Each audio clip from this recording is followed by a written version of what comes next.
এই পুরুষোত্তম মাসের শুক্লপক্ষের একাদশী, পদ্মিনী একাদশী, ইহার কথা যুধিষ্ঠির মহারাজ ভগবান শ্রীকৃষ্ণচন্দ্রকে জিজ্ঞাসা করেছিলেন যে হে ভগবান, এই যে পুরুষোত্তম মাস, আপনি আমায় অনেক একাদশী সম্পর্কে বর্ণনা করেছেন, অনেক ব্রত সম্পর্কে বর্ণনা করেছেন।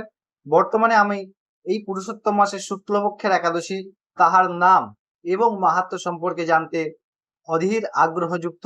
তাই আপনি কৃপাপূর্বক আমাকে এই একাদশীর কথা বলুন। ভগবান শ্রীকৃষ্ণচন্দ্র যুধিষ্ঠির মহারাজকে বলছেন, আমি অত্যন্ত প্রসন্ন হয়েছি আপনার এই প্রশ্নে, যে আপনি এই একাদশীর মাহাত্ম্যের কথা শুনতে চেয়েছেন। এর পূর্বে পুলস্ত্য মুনি নারদ মুনিকে এই একাদশীর মাহাত্ম্য কথা বর্ণনা করেছেন। যিনি এই মাস ভগবত চর্চা, বিভিন্ন তীর্থ ভ্রমণ এবং সৎকার্য করেন, তিনি অধিক রূপে ফল প্রাপ্ত করেন। এবং এই পুরুষোত্তম মাসের এই একাদশী বিশেষ মাহাত্ম্যময়। আমি আপনাকে সেই যে কথা যা পুলস্ত্য মুনি নারদ মুনিকে বলেছিলেন, সেই প্রসঙ্গে আপনাকে বলবো। ভগবান কৃষ্ণ বলছেন যে এক সময় রাজা কার্তবীর্য নামে এক রাজা ছিলেন, যিনি লঙ্কাধিপতি রাবণকেও পরাজিত করেছিলেন এবং বন্দী করেছিলেন। পুলস্ত্য মুনির কথাতে তিনি রাবণকে মুক্ত করেছিলেন।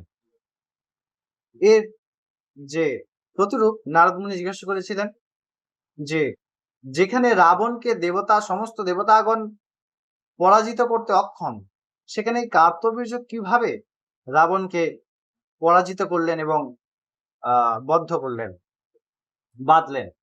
এর উত্তরে তিনি সম্পূর্ণ প্রসঙ্গটি বলছেন যে কিভাবে এই বিরাট যে অসম্ভব সম্ভব তাহা কিভাবে হলো। বলছেন যে পুরাকালে হৈহয় নামে এক বংশে কৃতিবীর্য নামে এক রাজা ছিলেন, যাহার 1000 পত্নী ছিল, কিন্তু তাহার পূর্ব প্রারব্ধের প্রভাবে তিনি পুত্র লাভ করতে পারেন নাই। এবং যেহেতু তিনি পুত্র লাভ করতে অক্ষম হয়েছিলেন, তাই তাহার মনে অত্যন্ত দুঃখ ছিল। কিন্তু প্রত্যেককেই তার কর্মের ফল ভোগ করতে হয়, তাহা সৎ হোক অথবা অসৎ। কিন্তু এখানে একটি এমন শিক্ষা আমরা পাবো, যেখানে আমরা এটা বুঝতে পারবো যে আমরা যদি শাস্ত্র মোতাবেক বা সিদ্ধান্ত অনুযায়ী কর্ম করি, তবে তার ফলও কিন্তু আমরা বিশেষভাবে প্রাপ্ত করতে পারি। এই যে কৃতিবীর্য, তাহার 1000 পত্নী ছিল, কিন্তু তিনি পুত্রহীনা ছিলেন। তিনি সমস্ত সাধুদেরকে ডাকলেন, ডেকে তাহার দুঃখের কথা বললেন। এর ফলস্বরূপ প্রত্যেকেই তাকে বিভিন্ন ব্রত উপবাসের কথা বললেন। তিনি সমস্ত প্রকার ব্রত উপবাস করেও তিনি কিন্তু অপুত্রকে রইলেন। শেষে তিনি চিন্তা ভাবনা করলেন এবং মন্ত্রীর হাতে, অর্থাৎ যিনি মুখ্য মন্ত্রী ছিলেন, তাহার হাতে এই রাজত্ব ভার সমর্পণ করে তিনি মন্দার পর্বতে তপস্যা করার জন্য রওনা হওয়ার প্রস্তুত করলেন।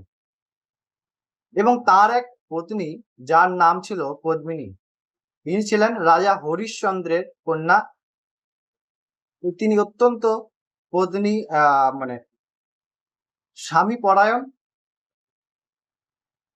অতিনিষ্ঠ। তাই তিনিও এই সিদ্ধান্ত গ্রহণ করলেন, তিনিও মহারাজের সঙ্গে যাবেন। যথা সিদ্ধান্ত তাই কাজ, তিনিও গেলেন স্বামীর সঙ্গে। প্রায় 10,000 বছর মন্দার পর্বতে তপস্যা করলেন। এই 10,000 বছর তপস্যা করার পরেও কিন্তু তিনি কোন রকম ফল পেলেন না। তার যে পত্নী ছিলেন পদ্মিনী, তিনি মহাসাধ্বী অনুসূয়াকে এই বিষয়ে সমাধান দেওয়ার জন্য সাধনার দ্বারা তুষ্ট করে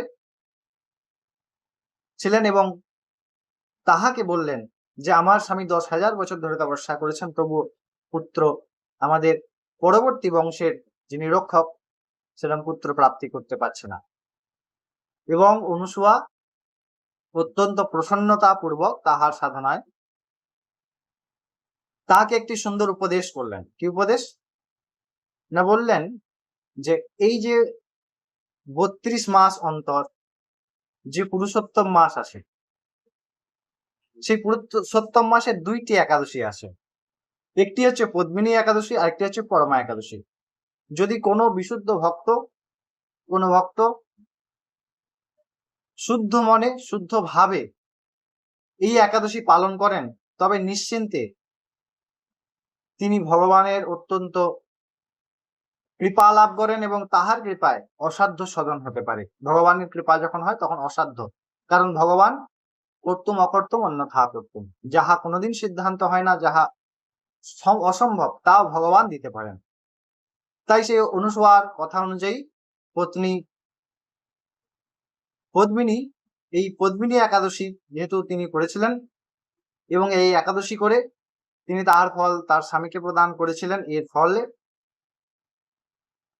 এই একাদশী করার পর ভগবান গরুড়ধ্বজে সাক্ষাৎ প্রকট হয়েছিলেন এবং ভগবানের দিব্য স্তুতি করেছিলেন এবং বর স্বরূপ তিনি এমন পুত্র চেয়েছিলেন যাকে কেউ পরাজিত না করতে পারে এবং তিনি ধার্মিক হবেন।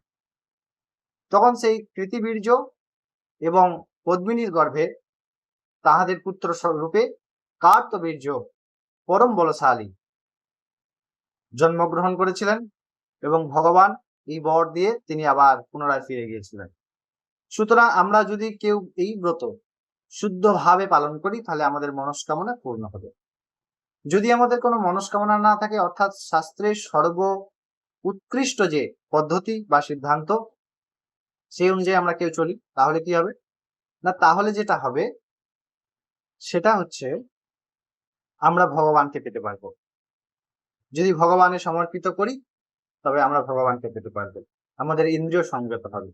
আশা করি আপনারা সবাই একাদশী করছেন এবং আরো আপনাদের সংস্পর্শী যত বন্ধু এবং আত্মীয় আছে সবাইকে এই একাদশী করার জন্য আপনারা সাহায্য করুন। নিশ্চিতভাবে ভগবান অনেক কৃপা করবেন, সবার কল্যাণ সম্ভব হবে। সবাই খুব ভালো থাকবেন, আনন্দে থাকবেন। জয় রাধে।